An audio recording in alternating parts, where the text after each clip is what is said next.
Why are we so critical of the things that we make? And are we passing that curse down to our children? Let's figure it out.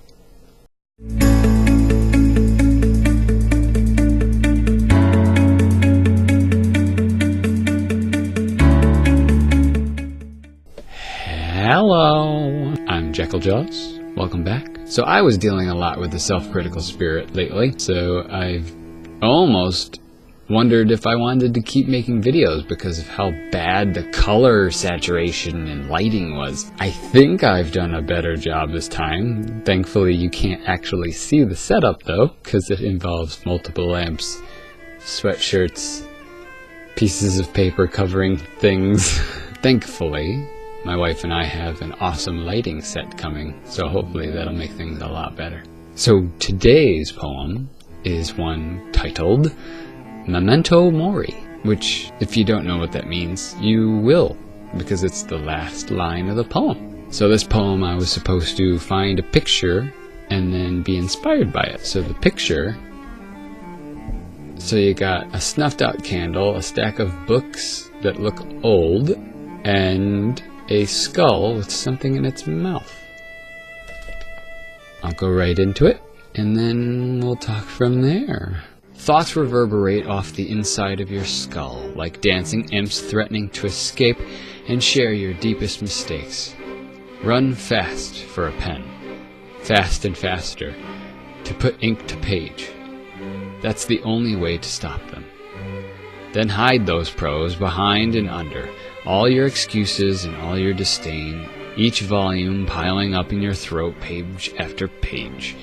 Your gullet is a library, packed with should-haves and could-haves, listed pristinely in order from A to this poem is garbage.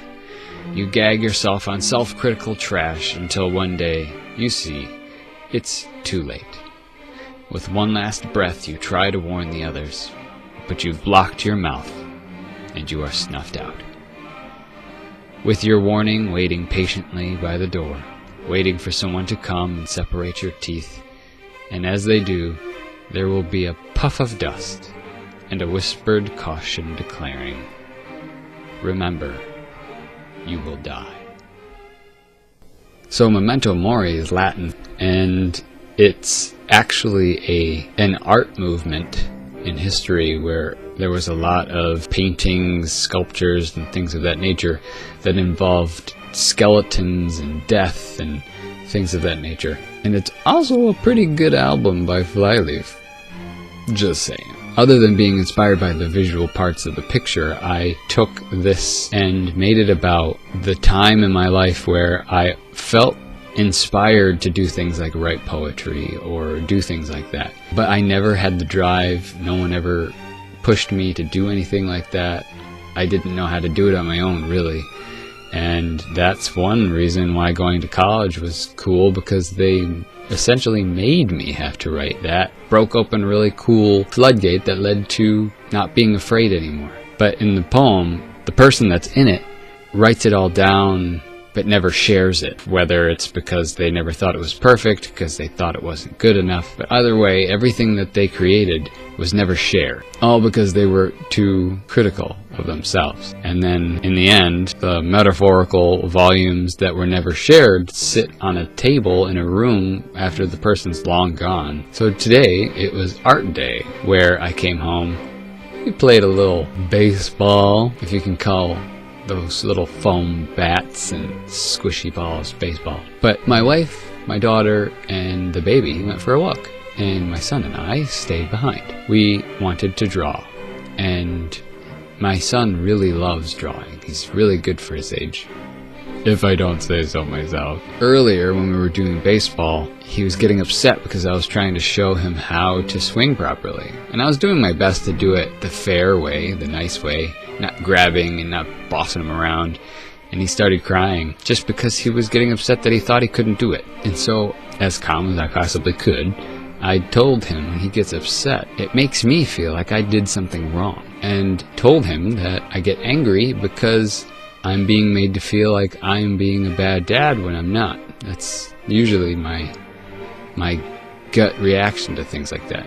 but I was able to say it calmly. And then when we got to the art, we were following along a YouTuber named Mark Crilly, who does instruction videos on how to draw, and we were drawing a wolf face. We start with the eyes, and we just make 2 circles, and right off the bat he starts getting a little unleveled, starting to get upset, and then we start doing the outline, the thick dark line around the eyes, and he looks at me and says, "I made it too big."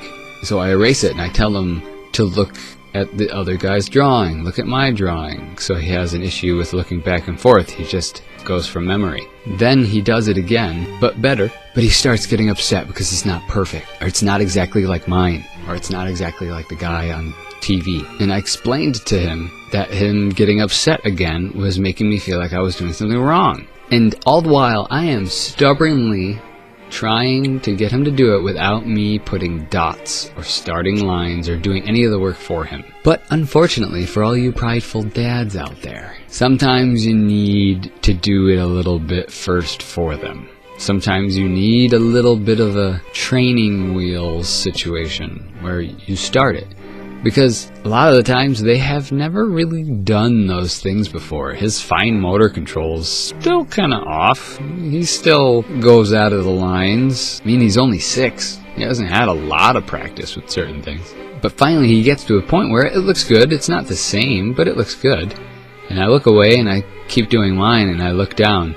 I had told him to stop erasing because I wanted him to fall in love with what he was doing. I wanted him to see those lines and accept them as his lines, even though they may be different than somebody else's lines. And I look down and I see that he's erasing. And so my reflex reaction is to grab his pencil away from him. But unfortunately, I grabbed the sharp point and stabbed my hand with the pencil. And I mean, it went in, and I picked my hand up and the pencil was stuck in it. I bled for the arts, because I'm an overreactor. So I quickly calmed down after making myself bleed, and I give him a little pep talk, even though it was intense because I was very close to not having patience. And I explained to him that it looks fine, it looks good. First, here's mine. So obviously, I'm okay at drawing. And now, here's his. Pretty darn good. Considering, like, I legit was having problems making 2 eyes that were the same. It's one of the many challenges of art. You draw one thing perfectly, and then you have to make it again somehow on the other side reversed. So eventually he calmed down, and it was okay. We had to stop because it was bedtime. Bedtime is the ruiner of all things child. And after it all, I had to internally acknowledge that I helped make him that way. I'm always correcting them. I'm always telling them that they said a word wrong. I have gotten nicer about it, but in the beginning, I would just bark out the correction. Now I have picked up, discovered where they say it wrong. Like they'll say, "I petted the dog." It's usually simple little things like that. And I'll be like, "You pet the dog?" And like, "Yeah." And sometimes they'll repeat it. So you just casually say it the right way.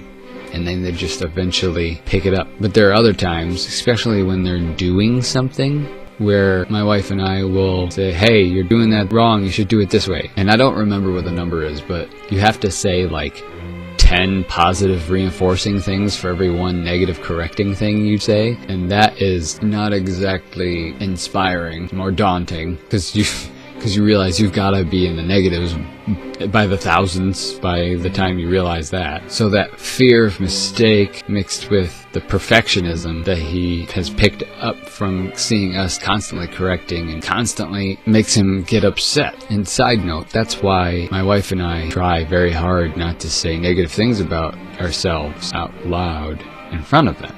And there are times where it'll slip out and we have to kind of check each other and be like, "Don't you say that. Little ears are listening." So trying to help my son out of the pit of perfectionism, a creative curse if you will. We have to draw and make and do things. And I have to be aware of his insecurities, keep my own insecurities at bay, so that we can both come out of it alive and have something that makes our lives feel like they're worth more. We have to be able to fall in love with the things that we create, whether it be poem, short story, Lego castle, or even a child, because we make those too.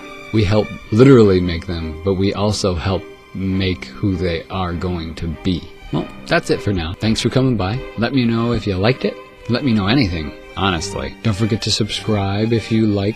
Hit the bell so you'll know. And share in case somebody else might be blessed by these types of things. Because I know I am. I started it for me. This is like therapy. This is like free therapy. I'm my own therapist. Probably why a lot of my problems don't get solved. Sometimes life is so crazy that I don't know which way is up. But as long as we all stick together in some way, shape, or form, I think we'll figure it out. Eventually. Have a good one. Till next time. Peace.